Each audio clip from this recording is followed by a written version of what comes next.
தாய் தமிழ் உறவுகளுக்கு வணக்கம். துணைத் தலைவரானார் விஜய். துணைத் தலைவர் ஆனார் விஜய் என்ற தலைப்பில் இந்த காணொளியை நாம் காண்கிறோம். தமிழக வெற்றி கழகத்தை கடந்த 2024ஆம் ஆண்டு ஆரம்பித்தார் ஜோசப் விஜய். இவர் தேர்தல் ஆணையத்தில் தமிழக வெற்றி கழகத்தின் தலைவராக பதிவு செய்துள்ளார். பொதுச் செயலாளராக புஷி ஆனந்த் பதிவு செய்யப்பட்டுள்ளார். இந்த சூழ்நிலையில் 2026 தமிழக சட்டசபை தேர்தலில் போட்டியிட்டு மே 10ஆம் தேதி முதலமைச்சராக பதவியேற்றார். நாளைய தினம் மாமல்லபுரத்தில் தென்மண்டல ஒருங்கிணைப்பு குழு கூட்டம் நடைபெறுகிறது. அதாவது தென் மாநில முதலமைச்சர்கள் மாநாடு நடைபெற உள்ளது.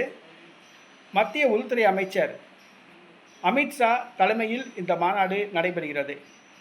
இந்த தென்மண்டல ஒருங்கிணைப்பு குழுவின் தலைவராக அமித்ஷா உள்ளார்.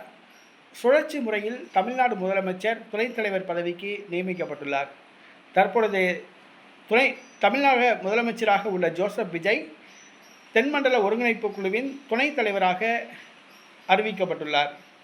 தலைவர் அமித்ஷாவும் துணைத் தலைவர் ஜோசப் விஜயும் இருப்பார்கள். 2 நாட்கள் இந்த மாநாடு நடைபெறுகிறது. தமிழ்நாடு, புதுச்சேரி, கேரளா, ஆந்திரா, தெலுங்கானா, கர்நாடகா ஆகிய 6 மாநில முதலமைச்சர்கள் இந்த மாநாட்டில் கலந்து கொள்கிறார்கள். இந்த மாநாட்டில் சட்டம் ஒழுங்கு மற்றும் மாநிலங்களின் வளர்ச்சி பற்றி விவாதிக்கப்பட உள்ளது. தமிழக முதலமைச்சராக ஜோசப் விஜய் பொறுப்பேற்ற பிறகு நடக்கும் முதல் மாநாடாகும்.